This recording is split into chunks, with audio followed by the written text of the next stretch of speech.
Je m'appelle Xavier Gillet, donc je suis formateur au sein du CLEMI. Je suis Aristide Konga, des bénévoles de l'éducation aux médias et à l'information. Paul-Alain Zibi Fama, membre représentant de l'Association camerounaise d'éducation aux médias. Je m'appelle Chirou Diop, chef de projet chez Polaris Asso.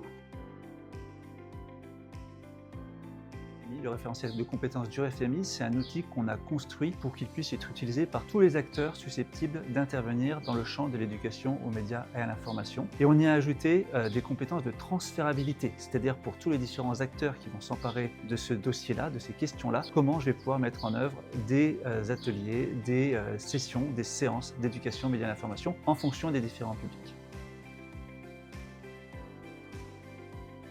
Donc en étape 1, la revue de la littérature. En étape 2, nous avons essayé de peaufiner les idées qui ressortaient de cette revue de la littérature, faire recours en étape 3 à nos ressources, histoire aussi de voir dans quelle mesure est-ce qu'elles pouvaient être pertinentes. Par la suite, nous avons défini les différentes cultures, les différents domaines qui allaient intervenir et également les niveaux d'intervention, les cibles de ce référentiel. En étape 4, nous sommes ici à Dakar pour pouvoir peaufiner tous ces travaux qui ont été déjà produits en ligne durant plusieurs mois.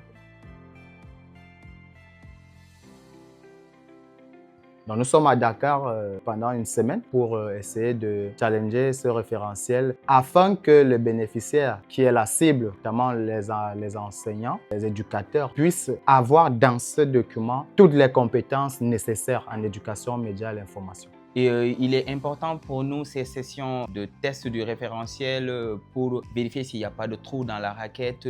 Aujourd'hui en présentiel, c'est le moment de vraiment mettre la main à la pâte encore plus et de rendre plus qualitatif ce référentiel-là à travers des simulations d'ateliers que nous faisons.